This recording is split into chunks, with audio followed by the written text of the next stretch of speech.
ಸ್ನೇಹಿತರೆ ನಮಸ್ಕಾರ. ಅಡುಗೆ ಮಾಸ್ಟರ್ ಚಾನಲ್ಗೆ ನಿಮ್ಮೆಲ್ಲರಿಗೂ ಸ್ವಾಗತ. ನಾನು ನಿಮ್ಮ ಪ್ರೀತಿಯ ಶ್ರೀಕಾಂತ್. ಇವತ್ತು ನಾನು ನಿಮ್ಗೆ ಸಿಂಪಲ್ ಆಗಿ ಮೊಸರನ್ನ ಮಾಡೋದು ಮನೆಯಲ್ಲಿ ಹೇಗೆ ಅಂತ ತಿಳಿಸ್ಕೊಡ್ತೀನಿ.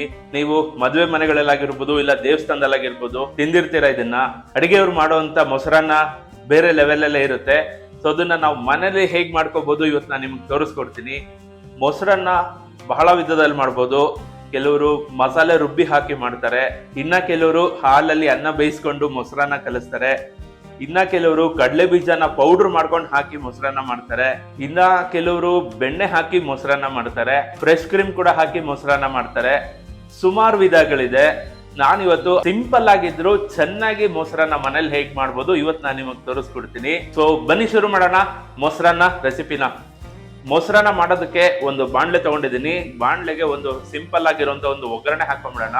ದೇವ್ರನ್ನ ಸ್ಮರಿಸ್ಕೊಳ್ತಾ ಒಲೆ ಅಂಟಿಸ್ಕೊತಾ ಇದ್ದೀನಿ. ಕೆಲವರು ಮೊಸರನ್ನಕ್ಕೆ ಹಸಿ ದ್ರಾಕ್ಷಿ ಉಪಯೋಗಿಸ್ತಾರೆ, ಕೆಲವರು ಹಸಿರು ಬಣ್ಣದ ಉಪಯೋಗಿಸ್ತಾರೆ, ಕೆಲವರು ಕರಿ ದ್ರಾಕ್ಷಿ ಉಪಯೋಗಿಸ್ತಾರೆ, ಇನ್ನ ಕೆಲವರು ಕ್ಯಾರೆಟ್ ತುರ್ದಾಕ್ತಾರೆ, ದಾಳಿಂಬ್ರೆ ಹಣ್ಣು ಹಾಕ್ತಾರೆ. ಅವಾಗ್ಲೇ ಹೇಳ್ದಂಗೆ ಸುಮಾರು ವೆರೈಟೀಸ್ ಇದೆ ಮೊಸರನ್ನ ಮಾಡೋದು.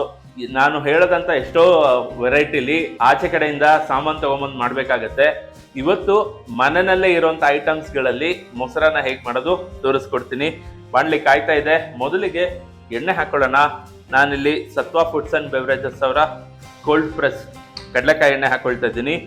ಒಂದು 2 ಚಮಚ ಆಗೋಷ್ಟು ಎಣ್ಣೆ ಹಾಕೊಂಡ್ರೆ ಸಾಕಾಗುತ್ತೆ. ಎಣ್ಣೆ ಕಾಯ್ತಾ ಇದೆ. 1 ಸ್ಪೂನ್ ಅಷ್ಟು ಸಾಸಿವೆ ಹಾಕೋತಾ ಇದ್ದೀನಿ.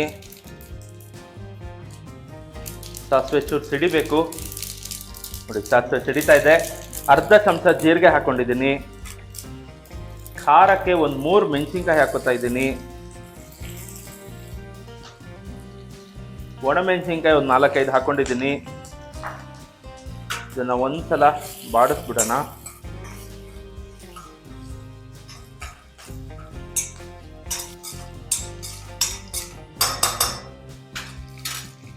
ಬಾಡಿಸ್ಕೊಂಡಾದ್ಮೇಲೆ 1 ಇಂಚು ಶುಂಠಿನ ತುರಿದಿಟ್ಕೊಂಡಿದ್ದೀನಿ, ಅದನ್ನ ಹಾಕೋತಾ ಇದ್ದೀನಿ.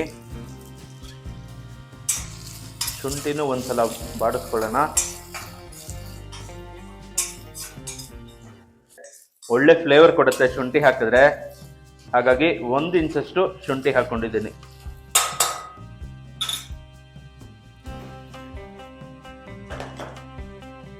ಶುಂಠಿ ಬಾಡಿಸ್ಕೊಂಡಾಯ್ತು. ಇದಕ್ಕೆ ಒಂಚೂರು ಗೋಡಂಬಿ ಹಾಕೊಂಡಿದ್ದೀನಿ, ಜೊತೆಗೆ ಸ್ವಲ್ಪ ದ್ರಾಕ್ಷಿ ಹಾಕೊಂಡಿದ್ದೀನಿ. ಗೋಡಂಬಿ ಕಲರ್ ಚೇಂಜ್ ಆಗೋವರೆಗೂ ಬಾಡಿಸ್ಕೊಳ್ಳೋಣ. ಈ ತರ ಮೊಸರನ್ನ ಬಹಳ ಸಿಂಪಲ್ ಮೆಥಡ್ ಇದು. ನಾನು ಅವಾಗಲೇ ಹೇಳಿದೆ, ನಾನೀಗ ಏನೇನು ಐಟಮ್ ಹಾಕಿದ್ದೀನಿ ಅದೆಲ್ಲ ಮನೆಯಲ್ಲಿ ಎಲ್ಲಾರ ಮನೇಲೂ ಇರುತ್ತೆ. ಹಾಗಾಗಿ ಸಿಂಪಲ್ ಮೊಸರನ್ನ ಇದು. ಸ್ನೇಹಿತರೆ, ಗೋಡಂಬಿ ಕಲರ್ ಚೇಂಜ್ ಆಗಿದೆ, ದ್ರಾಕ್ಷಿ ಊದ್ಕೊಂಡ್ಬಂದಿದೆ. ಸೊ ಇಷ್ಟಾದ್ರೆ ಸಾಕು. ಈಗ ಒಲೆ ಆಫ್ ಮಾಡ್ಬಿಡೋಣ. ಒಲೆ ಆಫ್ ಮಾಡಿ ಘಮಕ್ಕೆ ಸ್ವಲ್ಪ ಹಿಂಗ್ ಹಾಕೊಳ್ಳೋಣ. ಹಾಕಿರೋ ಪದಾರ್ಥ ಎಲ್ಲ ಬಿಸಿ ಇರುತ್ತಲ್ಲ, ಅದಕ್ಕೇನೆ ಹಿಂಗು ಚೆನ್ನಾಗಿ ಫ್ರೈ ಆಗುತ್ತೆ. ಹಾಗಾಗಿ ಒಲೆ ಆಫ್ ಮಾಡಿ ಹಾಕೊಳ್ಳಿ, ಪರವಾಗಿಲ್ಲ. ಸ್ನೇಹಿತರೆ, ಒಗ್ಗರಣೆ ರೆಡಿ ಆಗಿದೆ. ಇದಕ್ಕೆ ಅನ್ನ ಮಿಕ್ಸ್ ಮಾಡಿ ಮೊಸರು ಮತ್ತೆ ಇನ್ನೊಂದು ಸೀಕ್ರೆಟ್ ಇಂಗ್ರೀಡಿಯೆಂಟ್ ಇದೆ, ಅದನ್ನ ಹಾಕ್ಬೇಕು. ಸೊ ಅನ್ನ ಹಾಕ್ಬೇಕು ಅಂದ್ರೆ ಸ್ವಲ್ಪ ಬಾಣ್ಲೆ ತಣ್ಣಗಾಗ್ಲಿ. ಸೊ ತಣ್ಣಗಾಗೋವರೆಗೂ ಒಂದು 5 ನಿಮಿಷ ಕಾಯೋಣ. ಸ್ನೇಹಿತರೆ, 5 ನಿಮಿಷ ರೆಸ್ಟ್ ಮಾಡೋದಕ್ಕೆ ಬಿಟ್ಟಿದ್ದೆ. ಸೊ ಒಗ್ಗರಣೆ ಪೂರ್ತಿ ತಣ್ಣಗಾಗಿದೆ. ಈಗ ಇದಕ್ಕೆ ಅನ್ನ ಹಾಕೊಳ್ಳೋಣ. ನಾನು ಅರ್ಧ ಕಪ್ ಅಕ್ಕಿನ ಕುಕ್ಕರಲ್ಲಿ 3 ವಿಷಲ್ ಕೂಗಿಸಿ ತಣ್ಣಗೆ ಮಾಡಿ ತಗೊಂಡ್ಬಂದಿದ್ದೀನಿ. ಆ ಅನ್ನ ಪೂರ್ತಿ ಇದಕ್ಕೆ ಹಾಕೋತಾ ಇದ್ದೀನಿ. ಅನ್ನಕ್ಕೆ ಈಗ ಮೊಸರು ಹಾಕೋಂಥ ಸಮಯ. ನಾನು 1 ಕಪ್ ಮೊಸರು ತಗೊಂಡಿದ್ದೀನಿ. ಆ 1 ಕಪ್ ಮೊಸರನ್ನ ಇಲ್ಲಿಗೆ ಹಾಕೋತಾ ಇದ್ದೀನಿ. ಅವಾಗಲೇ ಒಂದು ಸೀಕ್ರೆಟ್ ಇಂಗ್ರೀಡಿಯೆಂಟ್ ಹಾಕ್ತೀನಿ ಅನ್ನಲ್ವಾ.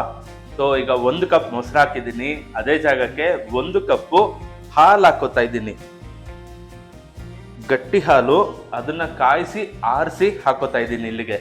ಬರೀ ಮೊಸರೇ ಹಾಕ್ಬಿಟ್ರೆ ನಿಮ್ಗೆ ಜಾಸ್ತಿ ಹೊತ್ತು ಇಡಕ್ಕಾಗೋದಿಲ್ಲ. ಜಾಸ್ತಿ ಹೊತ್ತಿಟ್ರೆ ಹುಳಿ ಬಂದ್ಬಿಡುತ್ತೆ. ಹಾಗಾಗಿ 1 ಕಪ್ ಮೊಸರು, 1 ಕಪ್ ಹಾಲು ಹಾಕೊಂಡಿದ್ದೀನಿ. ರುಚಿಗೆ ತಕ್ಕಷ್ಟು ಉಪ್ಪು ಹಾಕೊಳ್ಳೋಣ.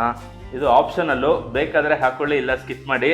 ಒಂದು ಅರ್ಧ ಸ್ಪೂನ್ ಅಷ್ಟು ಸಕ್ಕರೆ ಹಾಕ್ತಾ ಇದ್ದೀನಿ ನಾನು. ಮೇಲೆ ಒಂದು ಸ್ವಲ್ಪ ಕೊತ್ತಂಬರಿ ಸೊಪ್ಪು ಹಾಕ್ಬಿಟ್ಟು ಮಿಕ್ಸ್ ಮಾಡಿದ್ರೆ ಮೊಸರನ್ನ ರೆಡಿ.